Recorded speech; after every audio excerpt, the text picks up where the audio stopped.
오늘은 창세기 5장 첫 번째 족보에서 배우는 인생의 의미라는 주제로 하나님의 말씀을 함께하기 원합니다. 제가 말씀을 준비하면서 좀 호기심이 들어서 챗GPT로 창세기 5장을 설교 개요하고 적용점들을 만들어봐 했더니 10초 안 걸려서 만들더라고요.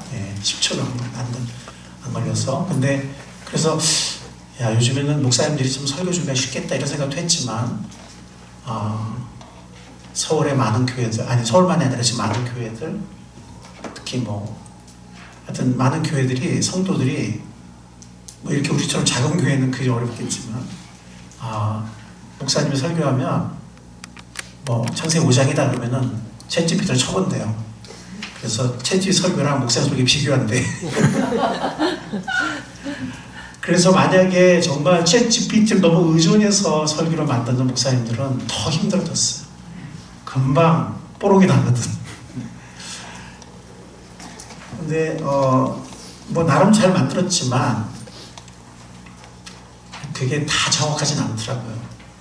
저는 제가 전하는 이 설교가 챗GPT 설교보다 훨씬 성경적이고 훨씬 좋다고 생각합니다. 아멘. 그저께 고교 동창회 갑작스러운 부고를 접했습니다. 근데 사실 지금 고등학교 신우회가 한 70여 명이 있지만 사실 얼굴이 생각나지 않는 신우들이, 신우란 건 뭐냐면 동창이지만 믿음 있는 동창들인데요, 훨씬 많거든요. 잘 모르겠는 누가 누군지.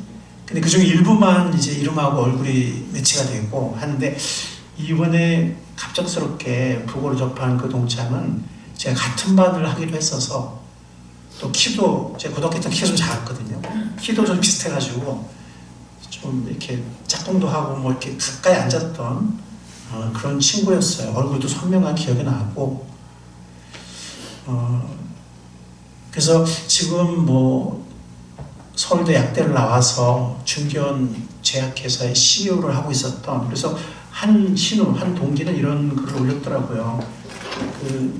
그 동기가 잘 나간 것 같아가지고 멀리서 그를 이렇게 응원하고 부러워하고 했는데, 갑작스러운 부고를 접하니까 너무 충격이라고, 인생이 너무 허무하고 너무 슬프다, 이런 이렇게 글을 올렸더라고요. 죽음은 아무도 피할 수 없습니다. 아멘. 그런데 아무도 피할 수 없을 뿐만이 아니라 죽음의 때조차 우리가 알 수가 없어요. 태어난 건 순서가 있지만 죽음은 순서조차 알 수 없습니다. 그리고 운이 좋아서 설사 천수를 다한다 한들, 90세까지 살고 이렇게 한다 한들 시간을 잠시 늦춘 것 뿐이에요. 죽음은 조금 늦게 찾아올 뿐 반드시 찾아옵니다. 우리 모두는 죽습니다. 아멘. 호랑이는 죽어서 가죽을 남긴다고 했습니다.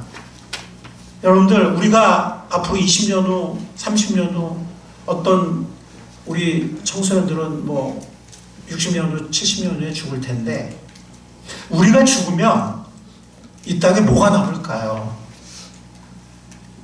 한번 생각해 보시기 바랍니다.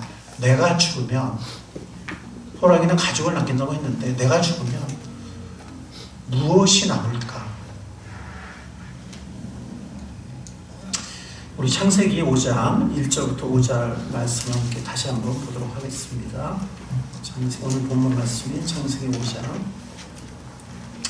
1절부터 5절 말씀, 여러분과 제가 교독하고 마지막 절은 낭독하겠습니다. 아담의 역사는 이러하다. 하나님이 사람을 창조하실 때에 하나님의 형상대로 사람을 만드셨다.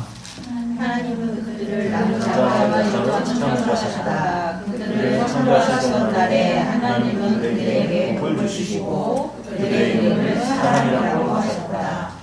아담은 130살에 자기의 형상, 곧 자기의 모습을 닮은 아이를 낳고 이름을 셋이라고 하였다. 아담은 셋을 낳은 뒤에 800년을 살면서 아들까지 낳았다. 같이 하겠습니다. 아담은 모두 930년을 살고 죽었다. 아담의 역사는 이러하다. 이 역사라는 이 용어를 개역개정은 이것은 아담의 계보를 적은 책이니라 이렇게 시작하고 있어요. 그래서 뭐 역사라고도 번역됐고 혹은 계보라고도 번역이 됐는데 이 말은 히브리어 톨레도트입니다.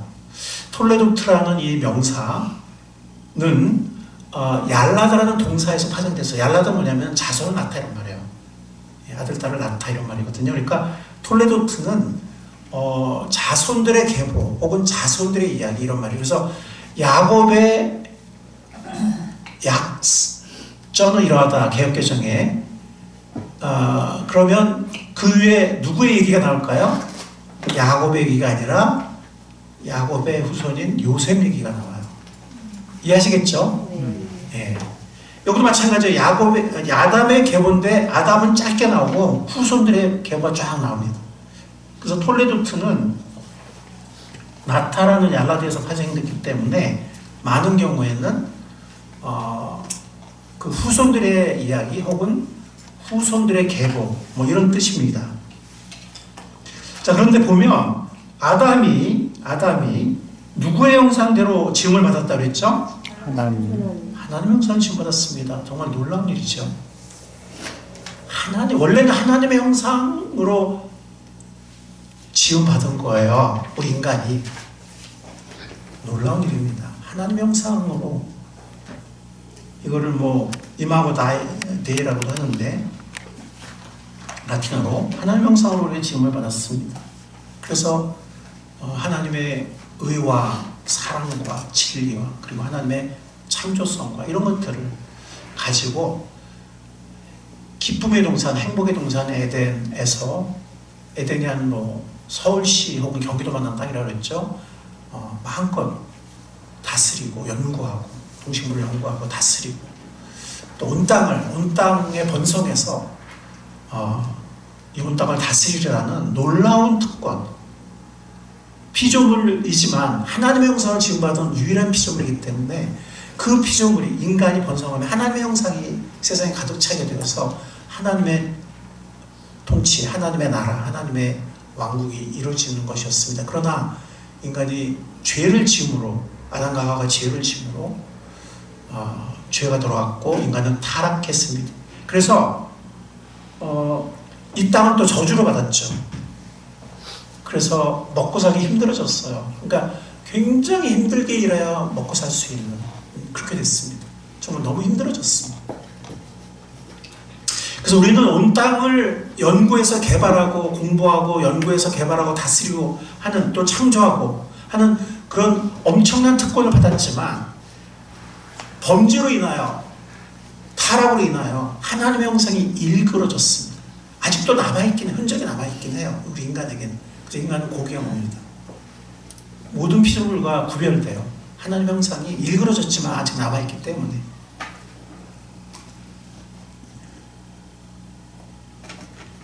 그래서 인간이 번성하긴 했어요. 그러나 타락한 인간이, 범죄한 인간이 번성했기 때문에 이 땅에는 하나님의 형상으로 가득 찬 게 아니라 뭐가 번성하게 됐죠? 죄가 번성하게 됐습니다. 그래서 3절에 보면 아담은 130살에 누구의 형상, 누구의 모습을 닮은 아이를 낳았다고 했죠? 이제는 하나님의 형상이 아니죠. 누구의 형상? 아담. 자기의 형상. 물론 이거는 자기의 어떤 얼굴이나 이런 외모를 닮은 그런 아이라는 뜻도 있겠지만 외적으로는 그래요. 그래서 내적으로는 뭐예요? 일그러진 하나님의 형상을 물려준 겁니다. 온전한 하나님의 형상을 자손에게 물려준 것이 아니라 죄로 일그러진 하나님의 형상을 물려준 겁니다. 죄성도 물려줬어요. 하나님의 일그러졌지만 하나님의 형상을 여전히 갖고 있는 그것도 물려준 겁니다. 그래서 그 모든 후손들이 이제는 하나님의 형상을 물려받았지만 일그러진 저 죄로 타락한 죄성까지 하나님의 형상도 남아있지만 흔적이 남아있지만 죄를 일그러진 죄성을 가진 그런 내적으로는 그렇게 아담을 닮은 자손들이 계속해서 번성하게 되고 이어지게 된 겁니다. 그게 바로 5장의 계보입니다. 자, 여러분들 5장에서 여러분들 반복적으로 여러분 아까 읽으시면서 약간 좀 뭐가 되게 반복이 많이 됐죠? 뭐가 반복이 많이 됐죠? 사자가 죽어. 그렇죠. 낳고 누구를 낳고 그 다음에 몇 년을 살고 그 다음에는 죽었더라. 이게 끝없이 반복되잖아요. 예. 그다음에 6절을 보면 셋은 105살에 에노스를 낳았다. 셋은 에노스를 낳은 뒤에 807년을 살면서 아들, 딸을 낳았다. 셋은 모두 912년 살고 죽었다. 이게 이제 반복이 돼요. 7절 보면 9절 보면 에노스는 90살에 게난을 낳았다. 에노스는 게난 낳은 뒤에 815년 살면서 아들, 딸을 낳았다. 에노스는 모두 905년 살고 죽었다. 이게 계속 반복되는 거예요. 계속 반복됩니다. 여러분들 옛날에는 이렇게 오래 살았어요. 예, 근데 지금은 이렇게 오래 살지 못하죠? 그렇죠? 왜 그럴까요?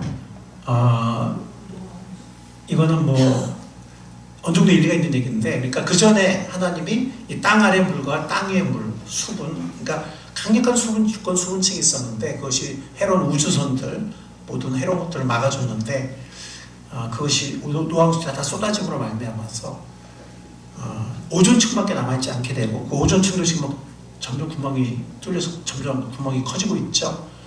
그래서 인간의 수명이 갑자기 줄어든 건 아니에요. 이렇게 서서히 줄어듭니다. 줄어들어서 나중에는 지금의 수명이 됩니다. 근데 어쨌든 이렇게 누구를 메세에 낳고 아버지한테 태어나서 성장해서 메세에 첫 번째 자손을 낳고 그 다음에 몇 년 동안 살면서 계속 아들 낳고 살다가 그 다음에 메세에 죽었더라. 이게 계속 반복이 됩니다. 여러분들 이게 바로 인생의 요약입니다. 인생의 요약이에요. 근데 어떤 인생입니까? 29절에 보면 노아를 낳고 라멕이 그렇게 얘기했잖아요. 주님께서 저주하신 땅 때문에 우리가 수고하고 고통을 겪어야 하는데 이 아들이 우리를 위로할 것이다. 노아를 낳고 말한 거예요. 아버지 라멕이. 그러니까 어떤 인생이에요? 주님이 저주하신 땅 때문에 수고하고 고통을 겪는 인생이에요. 먹고 살기 쉽지 않아졌어요. 범죄하기 전에 에덴 동산에서는 일이 재밌고 창조적이고, 그리고 에덴 동산이 기쁨의 동산이었지만 서울이나 경기도만 하는 땅이라고 했죠. 이제 범죄 이후에는 엉겅퀴와 가시덤불을 내고, 비유죠. 실제로 우리가 찾아보면 우리 주위에 엉겅퀴 가시덤불이 있진 않아요. 하나의 비유예요. 인생이 살기가 힘들어지는 거예요. 인간의 그러니까 주위에 죄인들이 많고 이기적인 사람이 많아서 그런 것도 있겠지만 어쨌든 자연도 그렇고 살기가 힘들어진 겁니다. 근데 그렇다면 왜 하나님이 땅을 저주했을까요? 바로 아담과 하와의 죄 때문입니다. 인간의 죄 때문에 땅이 저주를 받은 겁니다. 그리고 죄로 인해서 또한 죽음이 왔어요. 그래서 우리는 흙으로 지음받은 존재라고 했잖아요. 우리 육체는 흙으로 지음받았습니다. 그런데 하나님의 호흡을 받았죠. 하나님의 영을 받았어요. 근데 어쨌든 우리는 흙으로부터 왔기 때문에 우리가 죽으면 다시 어디로 돌아가죠? 흙으로 돌아갑니다. 죽음이 찾아왔습니다. 죄 때문에. 저주가 찾아왔고 죽음이 찾아왔습니다. 그래서 이렇게 수고하고 고통을 겪는 나그네 인생길은 위의 패턴을 요약이 돼요. 태어나서 성장해서 몇 살에 첫 자손을 낳고 몇 년 동안 계속 자손 낳으면서 몇 년을 살다가 몇 세에 죽었다. 우리 인생의 요약입니다. 인간 인생의 요약입니다. 우리 삶은 요약일까요? 우리의 무덤 비석에 언제 태어나고 어떤 자손을 낳았고 손주가 누구고 그리고 몇 살에 죽었다는 묘비명 외에 특별히 기록될 게 있을까요? 여러분들이 앞으로 10년, 20년, 30년 혹은 어떤 사람들은 70년 후에 분명히 죽을 텐데 그 후에 묘비명에는 누구를 낳고 몇 년 동안 살다 몇 세에 죽었다, 몇 세에 태어나서 누구를 낳고 몇 년 동안 살다가 몇 세에 죽었다라는 묘비명 외에 지금 그게 계속 5장에 반복되고 있잖아요. 그죠? 각 사람의 인생이었습니다. 요약이었어요. 그 묘비명 외에 어떤 특별히 기록될 게 있을까요? 전도서 말씀처럼 인생은 공고하고 헛된 것입니다. 이것이 바로 고생하고 수고하는 모든 인생의 현실입니다. 여러분, 이 공고하고 일장춘몽처럼 짧은 헛된 인생에서 정말 가치 있는 일이란 게 있을까요? 물론 살기 위해서 돈을 벌고 자녀를 잘 키우고 교육하는 것도 중요하겠죠. 그것도 쉬운 일은 아닙니다. 이 먹고 살기 힘든 세상에서 열심히 해서 돈 벌고 자기 자녀를 잘 키우고 교육하는 것, 그것만으로도 사실 쉬운 일은 아니에요. 중요한 일입니다. 그러나 나 중심적이고 우리 가족 중심적인, 가족 이기심적인 그런 동기로 자녀를 키우는 데만 머문다면 단지 우리는 나를 닮은 자손, 이 세상에서 나름 살아갈 수 있는, 그래서 또 재생산할 수 있는 나를 닮은 후손 남기고 그냥 가는 거예요. 그냥 누구를 낳고 몇 세 죽었다. 이 반복의 창세기 5장부터 지금까지 끊임없이 반복되는 그 한 사이클, 한 주기를 채우는 것 뿐입니다. 그것이 바로 리차드 도킨스가 그의 베스트셀러인 그의 저서 이기적 유전자에서 말하는 핵심 내용이에요. 이 책에 대해서는 하고 싶은 말이 많지만 할 시간이 없고요. 어쨌든 오늘 5장과 연관된 내용을 말한다면 리차드 도킨스의 베스트셀러인 이기적 유전자의 핵심 내용은 우리 인간은 유전자를 후손에게 물려주기 위해서 존재한다는 거예요. 그리고 후손에게 물려준 유전자를 지키기 위해서. 그러니까 아들, 딸을 지키는 게 아니라 그 안에 있는 유전자를 지키는 겁니다. 지키기 위해서 이기적으로 행동하면서 살아요. 그래서 곤충이나 동물이나 인간의 이타적인 행동처럼 보이는 것들도 잘 분석해보면 사실은 이기적인 거라는 거예요. 잘 분석해보면. 어떤 그 종이나 혹은 그 개체에 그 안에 있는 유전자를 그 후손에게 안전하게 물려주고 그리고 후손을 지키기 위해서 유전자를 지키는 거예요. 지키기 위해서 이기적으로 행동한다는 거예요. 예, 그것이 이 베스트셀러인 이기적 유전자의 핵심 내용이에요. 물론 다른 내용이 없는 건 아니지만 이게 핵심이에요. 생명은 우연히 생긴 것이고, 그래서 정말 그 중력 지수가 이게 10의 뭐 마이너스 몇 승분의 1이라는 정말 미세한 숫자까지 그 10의 몇 승분의 1이라도 틀리면은 우리가 거북이처럼 납작하게 되면 나는 우주로 날아가거든요. 근데 그 정확하게 맞기 때문에 우리가 이렇게 인간으로서 이 땅에 발붙이고 살아갈 수 있는 거거든요. 놀랍죠. 그런데 이러한 우주 상수가 어떤 사람들은 최소한 8개, 어떤 사람들은 무려 한 30개 정도가 그 하나하나가 정말 10의 몇십 승분의 1이라는 그 미세한 숫자까지 맞기 때문에 뭐 마찰지수나 뭐 원자핵과 전자의 결합 상수나 하여튼 그 우주상수 30여 가지가 기가 막히게 그 미세한 숫자까지 맞기 때문에 우리 생명이 현재 존재하고 있는 거예요. 지구에. 우리가 살고 있는 거예요. 근데 리차드 도킨스는 이 수많은 이 우주상수 7개에서 30개 달하는 우주상수가 이런 미세한 숫자까지 맞는 게 다 우연이라는 거예요. 그건 더 이상 과학이 아니죠. 그 사람의 믿음이에요. 불신자로서의 믿음이에요. 그 사람은 자기는 과학이고 크리스찬들은 그냥 맹목적인 믿음이다, 미신이다 이렇게 주장하는데 그렇지 않습니다. 과학은 실험으로 입증해야 되는데 생명의 발생이나 혹은 아까 말한 우주상수의 이런 것들은 도킨스가 증명할 수가 없어요. 이건 억겁을 가야 증명할 수 있는 건데 반복돼야 되는 반복 증명이 그냥 주장하는 거예요. 그 사람의 믿음이에요. 우주가 엄청 넓고 이런 우주도 또 수없이 많기 때문에 억겁을 가다 보면은 이 30개의 우주상수가 우연히 이렇게 맞을 수 있다. 엄청난 믿음이죠. 그죠? 네, 엄청난 믿음입니다. 마치 자기는 과학자고 우리는 그냥 맹목적인 신앙 이렇게 얘기를 하는데 제가 볼 때는 우리보다 더 엄청난 믿음을 갖고 있어요. 어쨌든 인간이 이렇게 이기적으로 행동을 산다는 건 인간이나 동물이나 똑같다는 거예요. 예, 이타적인 것 같은 곤충이나 동물이나 인간 행동도 잘 분석해 보면은 안에 있는 유전자를 지키기 위해서, 물려주기 위해서 이기적으로 행동한다는 거예요. 그 사람의 결론이에요.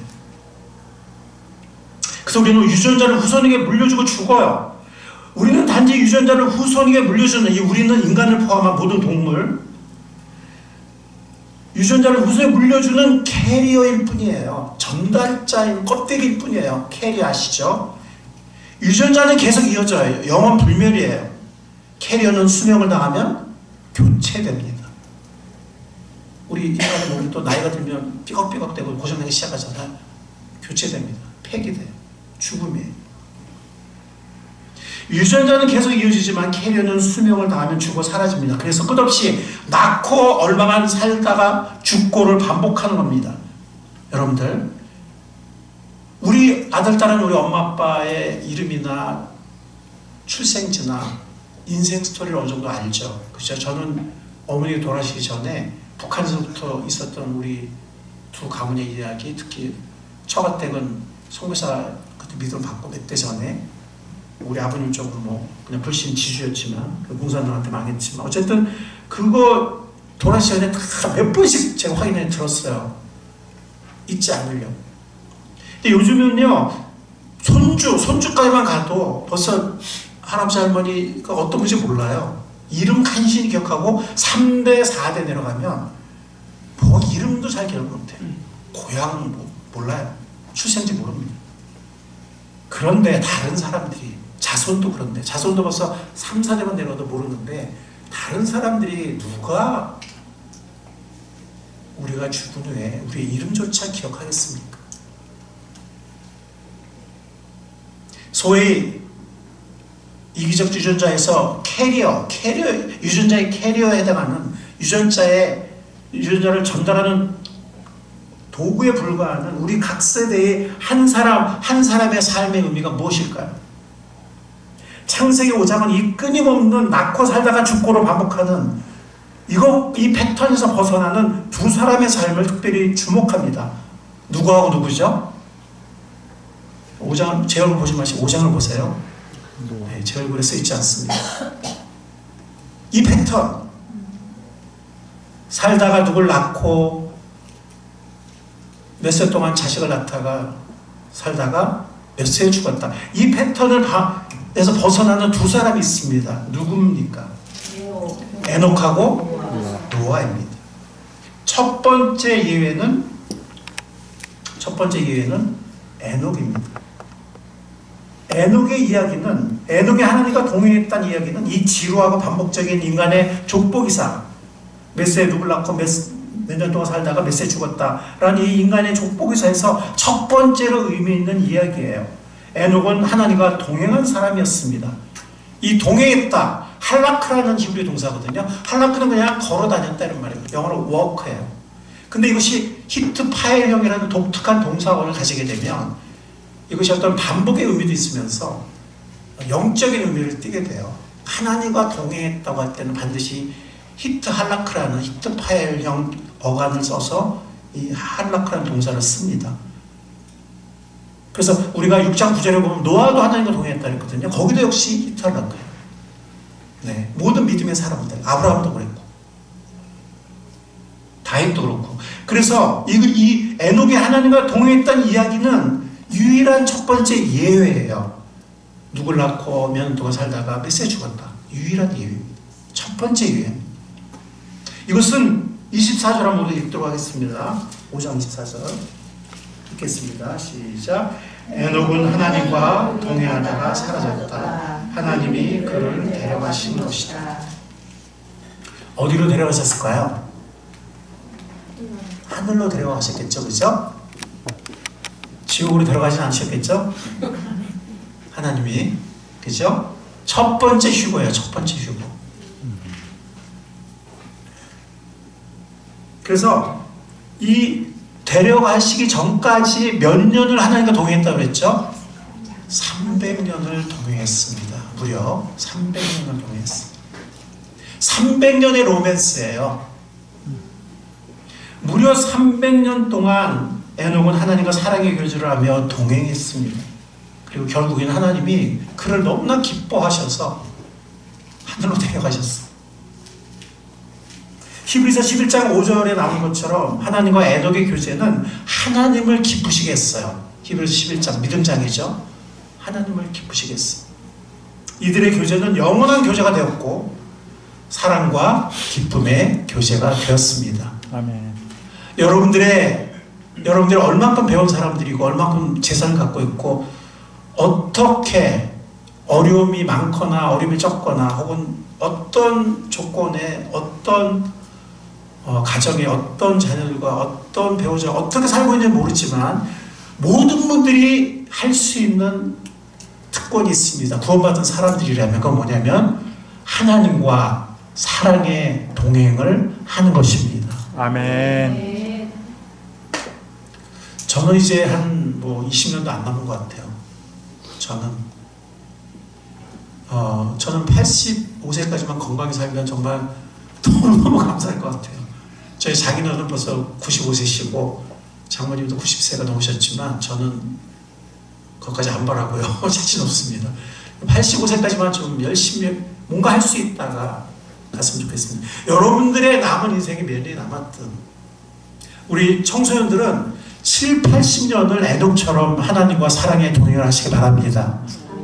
여러분들은 20년, 30년, 40년 몇 년일지 모르지만 남은 세월을 하나님과 사랑의 동행을 하시기 바랍니다. 아멘. 그리고 그 동행은 휴거 때까지 이어집니다. 우리가 부활해서 휴거를 받든 공중에서 주님 만나든 아니면 산채로 우리가 변화되어서 공중에서 주님을 만나 휴거되든 에녹처럼 휴거의 날이 오기까지 변함없이 20년, 30년, 70년, 80년을 주님과 사랑의 동행을 하는 오늘 이 자리에서 예배하는 우리 모두가 될 수 있기를 사랑의 주님으로 간절히 축원합니다. 아멘. 뿐만 아니라 그래서 이 끊임없는 이 단조롭고 수고롭고 헛된 나그네 인생들의 이 족보 이야기가 5장이잖아요. 인류의 첫 번째 족보입니다. 첫 번째로 의미 있는 이야기가 에녹이거든요. 즉 하나님과 친밀한 교제를 누리며 사는 것은 이 공고가 헛된 나그네 인생길에서 가장 큰 기쁨이자 특권이라는 것입니다. 그리고 이러한 교제를 하는 사람들은 여기서 끝나는 것이 아니라 영생의 축복을 누리게 돼요. 하나님을 알고 교제하는 자체가 영생이라고 그랬거든요. 요한복음 17장 3절에 보면 그런 말씀이 있죠. 어떤 말씀이 있습니까?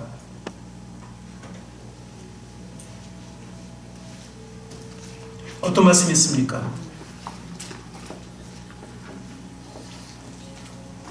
유일하신 참 하나님과 그의 보내신 예수 그리스도를 아는 것이 영생이라고 했어요. 아는 것이 영생이라고 했어요. 이 안다라는 것은 그냥 단지 정보를 안다는 게 아니라 그분의 인격을 알고 그분과 교제하면서 그분을 안다는 그런 의미입니다.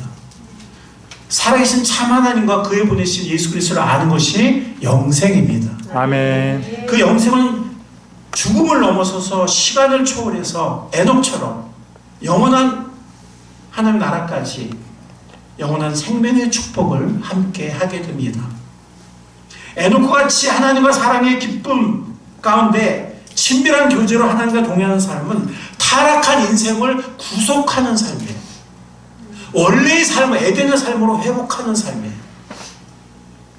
그래서 의미 있고 소중한 이 타락한 인생 가운데서 의미 있고 너무나 소중한 삶인 것입니다.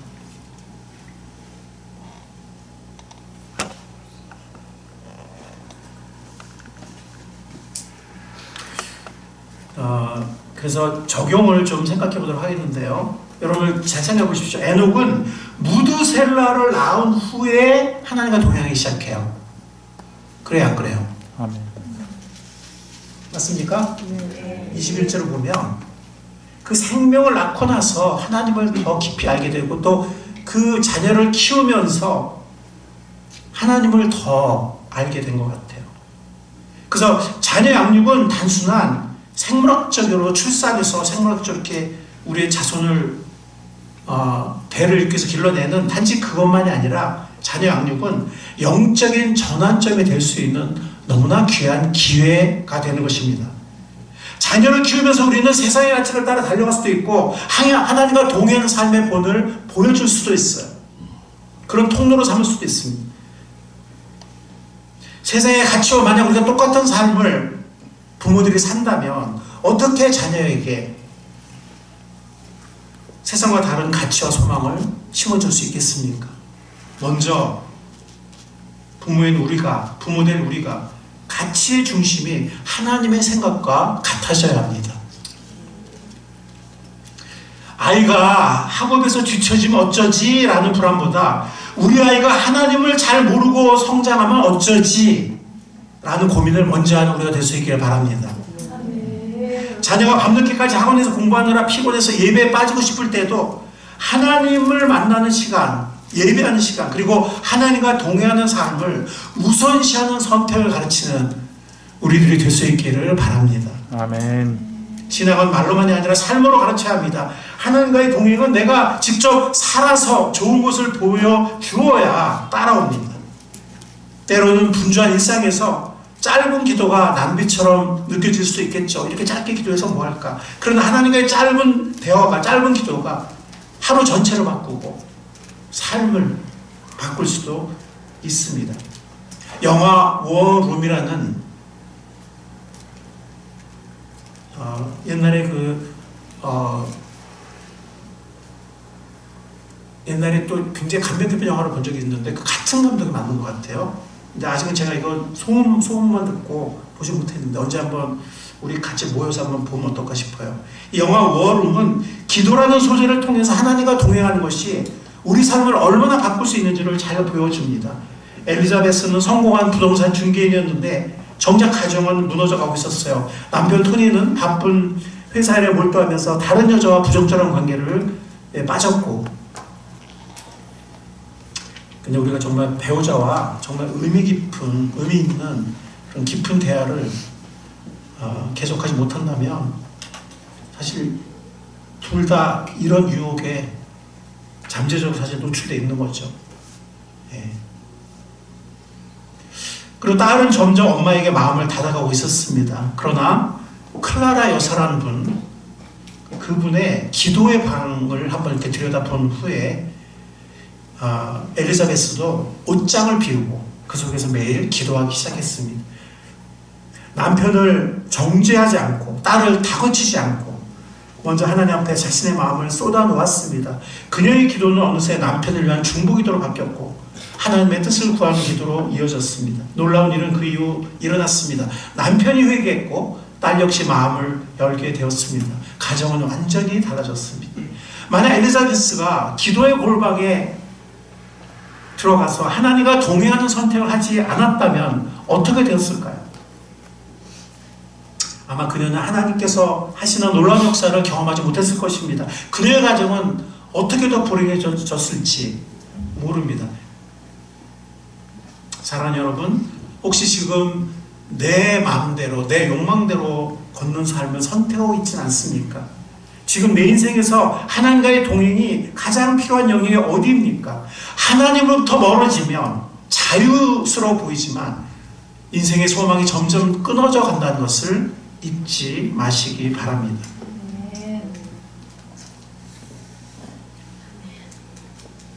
여러분들, 창세기 5장의 긴 족보에 끝없이 반복되는 이 패턴 가운데 있는 두 번째 예외는 무엇일까요? 아까 누구라고 그랬죠? 노아. 예. 이 노아의 이야기, 두 번째 이 예외적인 이야기에서 이 무미건조한 반복되는 회색 같은 이 족보 이야기를 배경으로 또 하나의 찬란하고 컬러풀한 빛이 빛나게 됩니다. 바로 노아의 삶입니다. 노아의 이야기입니다. 이것은 람에게 입을 통해서 먼저 전해집니다. 5장 29절 우리 다 같이 한번 읽어보도록 하겠습니다. 읽겠습니다. 시작. 그는 아들의 이름을 노아라고 짓고 말하였다. 주님께서 저주하신 땅 때문에 우리가 수고하고 고통을 겪어야 하는데 이 아들이 우리를 위로할 것이다. 아멘. 노아라는 이 히브리어 단어는 나함이라는 히브리어 동사와 연관이 있습니다. 나함은 위로하다 이런 뜻입니다. 노아는 위로의 아들이라고 볼 수 있습니다. 그 사람은 노아가 누구를 위로합니까? 누구를 위로할 것으로 기대되고 있습니까? 29절에 보면 우리 그랬습니다. 우리. 단지 라멕만이 아니에요. 아버지 라멕만이 아닙니다. 즉 고생하고 수고하다가 흙으로 돌아가는, 고생하고 수고하다 흙으로 돌아가는 모든 인생들을 위로할 것이다. 그런 뜻입니다. 그럼 어떻게 위로할 수 있을까요? 노아가 어떻게 위로할 수 있어요? 6장 9절 말씀 한번 보도록 하겠습니다. 6장 9절 읽겠습니다. 시작. 노아의 역사는 이러하다. 노아는 그 당대에 의롭고 흠이 없는 사람이었다. 노아는 하나님과 동행하는 사람이었다. 이 의롭고 흠이 없다는 말은 꼭 완전 무결하다, 죄를 절대로 짓지 않았다 이런 뜻은 아니에요. 다윗도 이런 표현을 썼지만 시편 26편, 27편에 보면 연이어서 뭐라고 그러냐면 나는 나의 온전함에 행하오리니 나를 구속하시고 긍휼히 여기소서. 완전하게 행하는 사람이, 죄가 없는 사람이 구속받을 이유나 하나님의 긍휼이 필요한 이유가 없겠죠. 그러니까 이때 온전함이란 건 뭐냐면 주님을 향하는, 세상으로 향하는 건 악인이지만 주님을 향하고 주님과 변함없이 동행하는, 주님을 따라가는, 그런 죄를 질 때가 있긴 하겠지만 계속해서 주님을 순종하는 그런 사람을 흠없고 의로운 사람이라고 표현하고 있습니다. 사실 노아가 9장 마지막에 홍수 끝난 다음에 보면은 뭐 술 먹고 벗고 누워가지고 자손들한테 부끄러운 꼴을 보여주는 막 그런 게 나와요. 그러니까 절대로 노아가 완전 무결하거나 죄를 전혀 짓지 않았다 이런 뜻이 아니에요. 주님, 다윗처럼, 다윗도 죄를 졌지만, 큰 죄를 졌지만 주님을 떠나지 않았잖아요. 계속해서 주님을 찾고 주님과 동행하고 죄를 간혹 짓긴 했지만 주님을 순종한 것을 계속했습니다. 그런 사람을 말하는 것입니다. 하나님은 에녹의 경우에는 데려가셨잖아요. 더 이상 에녹이 이 땅에 있지 않았죠. 그렇죠? 그러나 노아의 경우에는 하늘에 데려가자고 이 땅에 그냥 남겨두셨습니다. 왜 그렇죠? 이 땅에서 할 일이 있었기 때문이에요. 방주를 지어야 했고 방주 안에 인간과 모든 피조물을 보존해야 됐기 때문이었습니다. 죄인이 번성한 이 땅에 홍수로 심판받을 때 하나님의 형상이 이 땅에 가득 차게 하나님 원하셨지만 결국에는 하나님의 일그러진 형상을 가진, 죄성을 가진 인간이 세상에 생육과 번성했을 때 이 세상은 죄로 번영하게 되었습니다. 죄가 관영하게 되었습니다. 그래서 이 땅에 홍수로 심판을 받게 되었는데 노아는 방주의 명령을 순종하여 인류의 생명을 보존하고 아담처럼 새롭게 중간 시조가 되었습니다. 노아는 그가 잘나서가 아니라 하나님의 은혜를 입은 자이기 때문이었습니다. 하나님의 은혜를 입은 자로서 그는 인류의 희망이 되었고 인류로 보존하고 다시 하나님의 축복 가운데 다시 생명을 번성케 하는 그런 일에 쓰임을 받았습니다. 그래서 하나님이 노아의 홍수 심판 이후에는 다시는 마지막 심판 때까지는 이 땅을, 인간의 죄 때문에 이 땅을 심판하지 않겠다고 하셨어요. 그 언약, 노아 언약은 보존의 언약이에요. 인내의 언약이에요. 마지막 심판 때까지는 참겠다. 좀 더 많은 사람들이 회개하고 구원받도록 이 땅에 정말 끔찍한 인간의 범죄, 때로는 너무나 이기적인 인간의 범죄, 너무나 야비한 인간의 범죄가 계속된다 할지라도 오래 참겠다고 하나님이 이 땅을 그때마다 심판하지 않고 마지막 심판 때까지는 끝없이 참겠다고 한 언약이 노아 언약이고 그 언약의 보증이 바로 무지개입니다. 그래서 노아는 죄와 고생과 욕심과 불순종, 죽음과 심판 이 한가운데서 이 한복판에서 노아는 하나님의 자비와 은총을 받았고 인류의 생명을 보존하는 아이콘이 되었고 하나님의 은혜와 위로와 소망의 아이콘이 되었습니다. 그래서 노아는 우리 인생들을, 땅에서 속한 우리 인생들을 위로한 것입니다. 여러분들 무두셀라는 어땠을까요? 무두셀라는 어떤 사람이죠? 무두셀라 잘 모르세요? 어떤 사람이에요? 가장 오래 산 사람이에요. 몇 살까지 살았죠? 969세까지 살았어요. 자, 여러분들 한번 우리 계산을 한번 해볼게요. 무두셀라가 몇 세에 라멕을 낳았죠? 거기 있잖아요.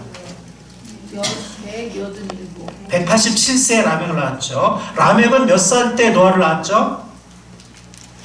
182살. 거기 있잖아요. 라멕은 몇 살 때? 182세. 더해보세요. 몇 살이죠? 369죠. 369. 노아가 몇 살 때 홍수가 임했죠? 잘 모르세요? 7장 6절을 보세요. 땅에서 홍수가 난 것은 노아가 369에 600을 더해보세요. 뭐가 나오죠? 900. 누구의 나이죠? 무드셀라의 나이. 무두셀라는 아마 노아의 전도를 받아들이지 않고 방주에 들어가지 않고 고집 피우다가 노아의 할아버지잖아요. 아마 홍수에 죽었을 가능성이 큽니다. 물론 홍수가 오기 전에 그냥 자연사를 했을 가능성도 배제할 수는 없지만 홍수에 죽었을 가능성이 큽니다. 무드셀라는 어떻게 보면 이 땅에 사는 모든 사람들의 부러움의 대상이 됐을 거예요. 왜냐하면 인류 역사상 가장 장수한 사람이에요. 장수가 사람들의 얼마나 큰 소망입니까? 그렇잖아요. 그 다음에 노아 같은 인물도 배출했어요. 손자지만 노아 같은 인물도 배출했어요. 세상 모든 사람들의 부러움을 살 만한 사람이었죠. 그 이상 뭘 바라겠습니까? 그런데 여러분들, 이 무드셀라가 정말 성공한 인생이 되었을까요? 그렇다고 볼 수가 없습니다. 여러분들 베드로후서 3장 13절, 3장 3절부터 13절 시간 관계상 읽지 않겠지만 여러분들 이 설교를 꼭 다시 들으시고 직접 구절도 찾아보시고 하시기 바랍니다.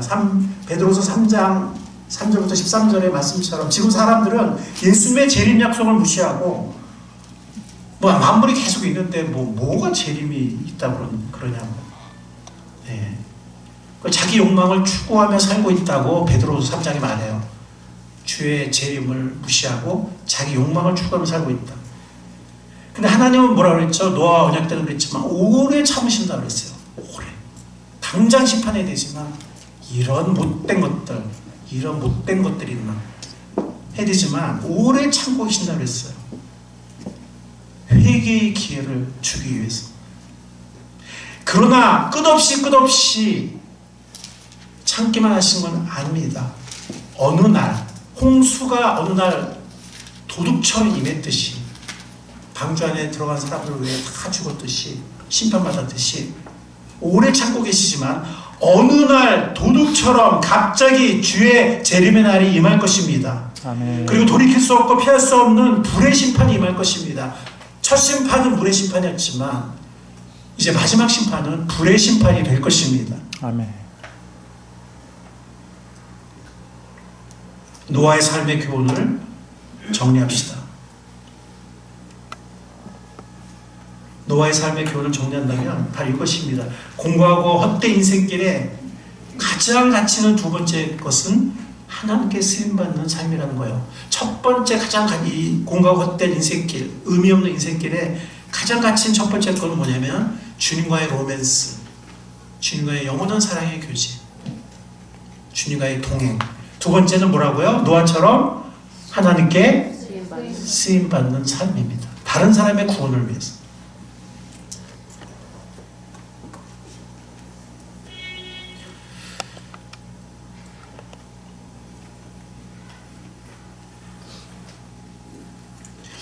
여러분들 이제 설교를 맺겠습니다. 우리 인간은 원래는 누구의 형상으로 지음받았다 그랬죠? 하나님의 형상으로 지음받았습니다. 그러나 죄로 타락해서 이 형상이 일그러졌어요. 그리고 죄의 이기적인 본성을 갖게 됐어요. 이 죄로 타락한 세상에 살고 있기 때문에 서로가 힘든 겁니다. 물론 자연 자체가 점점 자연 자체가 우리 힘들게 하는 것도 있지만 병이나 여러 가지 또 자연 파괴나 뭐 인간이 자연 파괴를 하고 있죠. 근데 그 인생 가운데서 그러면은 이 창세기 5장에 말하는 우리 묘비 명예 새겨질 바로 그거예요. 우리 묘비 명예 새겨질 그겁니다. 몇 세에 태어나서 몇 년도에 태어나서 어떤 자손들을 낳았고 어떤 손주로 받고 그리고 몇 세에 죽었다.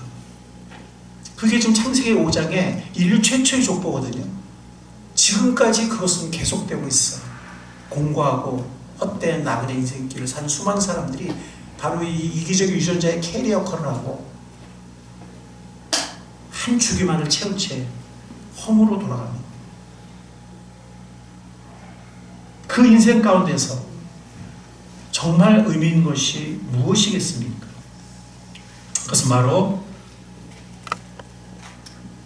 에녹의 삶과 노아의 삶입니다. 누구의 삶이라고요? 에녹의 삶과 노아의 삶입니다. 우리 다 같이 한번 읽어보겠습니다. 시작. 사랑과 기쁨의 교제로 주님과 동행하는 에녹의 삶이죠. 교회 공동체와 함께 지상 사명에 쓰임받는 삶이 이 땅에서 가장 의미 있고 영원한 가치가 있는 삶입니다. 바로 에녹의 삶과 노아의 삶입니다. 그것이 창세기 5장에서 이 무미건조하고 반복되는 이 짧은 누구를 낳고 누구누구를 낳고 몇 년 살다가 몇 세에 죽었다 라는 거기서 벗어나는 정말 의미 있는 두 사람의 삶입니다. 에녹의 삶이고 노아의 삶입니다.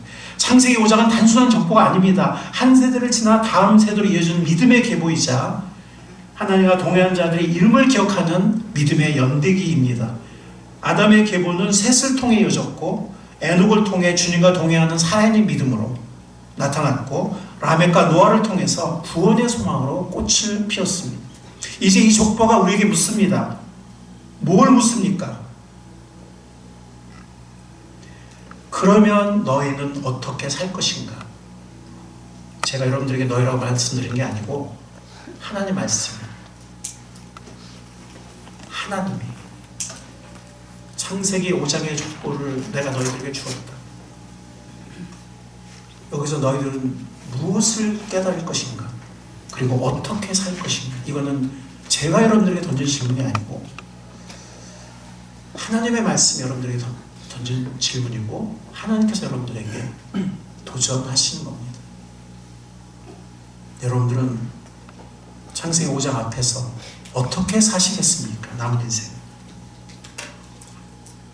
프란시스 제퍼는 그의 책 그러면 우리는 어떻게 살 것인가에서 이렇게 말했습니다. 믿음은 단지 무엇을 믿느냐가 아니라 그 믿음대로 하루하루를 살아내는 것이다.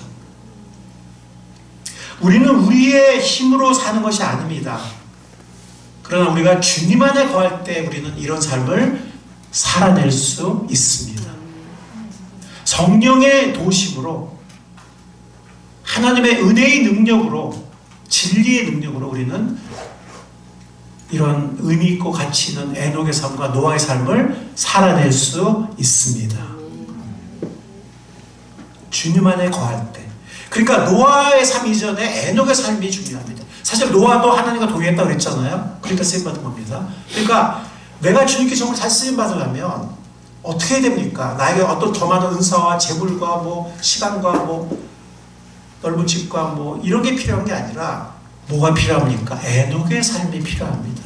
주님과 동행하는 삶이 너무너무나 필수적으로 너무나 우리에게 필요합니다.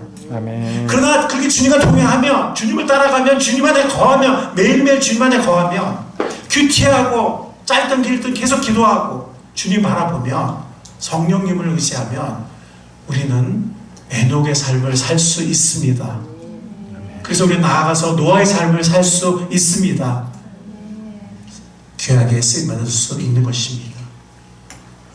신뢰와 사랑으로 하나님과 동행하며 하나님께서 귀히 쓰임받았던 믿음의 사람들을 오늘 우리가 기억하며 에녹과 노아를 기억하며 여러분의 삶도 날마다 주님 앞에 더 가까이 나아가는 은혜의 하루하루가 되시기를 살아계셔서 우리에게 오늘 말씀해 주시는 하나님의 이름으로 예수 그리스도의 이름으로 간절히 축원합니다. 아멘.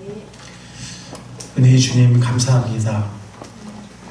짧은 헛된 욕망과 죄로 점철된 이기심과 상처로 얼룩진 일장 춘몽 같은 죽음의 운명 앞에 불복할 수밖에 없는 공고하고 헛된 인생이지만 우리의 삶에 우리의 묘비명에